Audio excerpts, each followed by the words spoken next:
What is good, Trap More Gang? We are back again with another video, and before we get into it, people, I just want to say a big thank you. Big T to the Y to you guys, because I recently dropped my latest main channel video, Jacksonville's Deadly Gang War, and you guys have been showing love like absolutely crazy. This is one of the most popping videos that I've had in a long time. It's probably the video that I am the most proud of in my entire YouTubing career, to be honest. This is probably the best thing I've ever done. I've never saved a baby out of a burning building. I've never climbed a tree to get a cat that was stuck up there. This is probably the best thing I've ever done, you know what I mean? I've only done so many things in my life, and it's probably the best one you're looking at. Right now, it's sitting just a touch over 500,000 views, and shit ain't even been up for that long. 500,000, 3 days? You're crazy. You guys went in. From the bottom of my heart, I just want to say an enormous thank you to you guys. I can't tell you how grateful I am. I probably spent at least 2.5 weeks researching and writing the script for it. I spent a long ass day filming this thing. I had a migraine at the end of filming this thing. It was so goddamn long. Got to thank my editor, Camille. Shout out Camille for editing this absolute beauty and making it a goddamn Netflix grade feature film, major motion picture. I'm ready to win a goddamn Oscar. I'm about to be the first YouTube motherfucker to win an Oscar for best feature documentary out here. No cap. Today, for a quick little second channel ting, I just wanted to flick through the feedback that you guys gave me on the video. Maybe get my feelings hurt by some negative feedback. Get my ego rubbed and massaged by some positive feedback. So first off, 4,000 comments! A dude on another continent gets more information with Google than detectives do driving around the city. Now that's facts, and for me, I've always been passionate about not using primary sources because I don't want to involve myself in a story. I don't want to air out information that's not publicly available. I just want to work with what's there on the internet. Like I say, I spent over 2 weeks just grinding, researching, putting this thing together. I'm a loser. I've literally got nothing better to do. I literally just be tearing through any piece of information that I can find, and that just comes from a genuine interest. I know people like for the culture vulture, yeah, but like actually, I'm just genuinely interested. Like once I saw Who I Smoke, I was just like, okay, I need to know everything about this scene. I need to know everything that these guys have been getting up to. I need to know every bullet that's dropped, every body that's dropped. I need to know everything. These boys went from Tiger Woods to tie him up and put him in the woods. Now, this is one of my favorite jokes from the video. This is a very serious topic, this video. You know, a lot of death, a lot of tragedy. I probably put in 3 or 4 little gags, just little bits of personality. Not even like making fun of people, because the last thing I would want to do is make fun of any of the people involved in this story. One of the wildest beefs ever. I don't know how this cycle will stop, sadly. RIP to all those who passed away. You know, if you didn't make it to the end, I wanted to make sure that, like, after all of the death, destruction, and sadness in this story, that I actually communicated that, like, this is a real tragedy, and, like, RIP to all of the fallen involved. Maybe to some they're rappers, maybe to some they're ops, but to some people, the people that died in this story are children, sons, daughters even. It's only a matter of time until Netflix or Hulu discovers this. Man made a whole docu-series in 3 weeks, lol. Victor Torres, that's facts. Listen.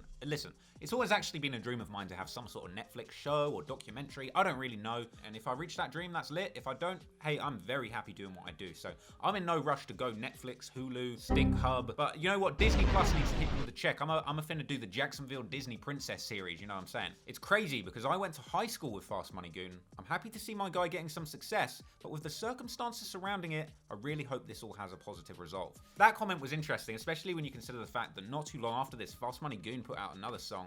So he put out this op shit freestyle, which is hard, by the way. It's sick. Shout out Fast Money Goon. You heard what happened to the last nigga, he died. Look, okay, so this is a hard freestyle, but he's got clips of dead bodies in here, right? So like, I feel what you're saying, bro. Like, it's good Fast Money Goon's getting the recognition he deserves, but goddamn, he's still out here insulting and disrespecting the ops. Like, everybody should just move past dissing the dead ops. I know that's a lot easier said than done, and that's very ridiculous coming from me because I know how deep this shit gets. It's just time to move past it, I would hope. I don't know if any of these guys are even gonna watch this or hear this, but man, you got your money, you've got your attention. I don't know, if you can, try and leave it in the past, or at the very least, just stop rapping about murders and incriminating yourselves and just make some hot jams. You're all capable, you're all talented musicians, goddammit. These guys have a superior memory to remember so many ops, plus their own teams, hand signs, gang names, streets, etc. Damn. For me, when I was researching this, my god, I've never had so many names to keep track of. And again, I'm not trying to be offensive when I say this, but like, it's like when you go to like a Holocaust memorial and there's just name after name, you're like, it really drives home the magnitude of how many people passed away. I'm not conflating that with this, but all I'm saying is that, like, when you realize the magnitude of the amount of names that have been lost in a tragedy, no matter what it is, It really drives home just how devastating and just how much loss can really go down. I'm still waiting for Trap to do the East Coast West Coast beef, Tupac versus Biggie. Like host so he can see. CDC, I saw it, I seen it. The magnitude that the East Coast West Coast beef had back in the day when Biggie and Pac was still alive, that's how I feel this beef, like the weight this beef holds in hip hop. It was actually, I believe, Trey D, from the story, it was kind of like a sort of half reunion, big meetup in the park where he unfortunately ended up losing his life. So I would say, if you're from Jacksonville, word of advice, don't go to the reunion. Hey, a little exclusive for you guys here. I want to drop a little mixtape this year. I'm always recording music of my own behind the scenes. Most of the time, I don't have the confidence to put it out. I feel like it's going to be whack. I launched this second channel as a Trap Law Records channel, and I dropped my little song, Poppin' Every Day, which was just a little joke song about how much I love water. I just thought it was a bit of fun, but to be honest, a lot of you guys trashed me. I'm like, oh, this is what we were waiting for. It kind of left me my ego a little bit bruised, if I'm honest with you. But I've got other jams. I'd like to drop more music, and I'm glad that you guys are enjoying the sponsor songs, because that's how I'm flexing my musical muscles, if you get me. As somebody who moved to Jacksonville the last few months, this has taught me more about local culture than I could ever get traveling to North Jacksonville. Ross is taking his talents to another level. I hope he gets an award and further recognition. Shout out Antoine for that comment, man. Really appreciate that. That means a lot to me, because there's a lot of people doing this hip hop thing, since I started doing it. I'm not going to say I started the wave, because I didn't. Your Academics, your Adam 22s, your DJ Vlads, there's many more. Blackie Speaks, a lot of people that were doing this shit big when I came into the game. The way I look at it is I want to leave my mark, and I want to level up my content to the point where I'm making videos that only I could make. Pretending to write Bobby Schmurder a letter. It's the dressing up as the guys from ATK in the video. You get what I mean.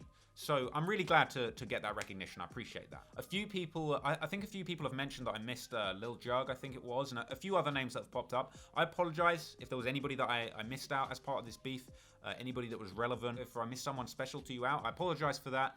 I felt like I just put in all the research that I could find online. I just stick with secondary sources. I'm not a primary source guy. I'm not a dirt digger, an investigative journalist. I'm just a nerd that researches stuff, but shout out Lil Jug. I went deep in the rabbit hole when I heard that When I See You song. Shit's crazy. Turns out the rabbit hole was one deep motherfucker. I nearly got to China going down this rabbit hole. This is an important comment. I got 20 minutes into this before I thought, what the fuck is on his head? Then I realized he's dressed like ATK in Who I Smoke. People are saying, did you go full? Now, that is a Gucci hat. I did buy that Gucci hat at an outlet store for 90 bucks, 90 quid. So to be fair, I'm not balling too hard. I'm balling hard on a budget. I wanted to dress up as those guys. I was originally going to put the visor on upside down like they do in Who I Smoke. But when I got to some of the more serious content, I thought, you know what? It's probably a bit disrespectful. I'm glad somebody picked up on it.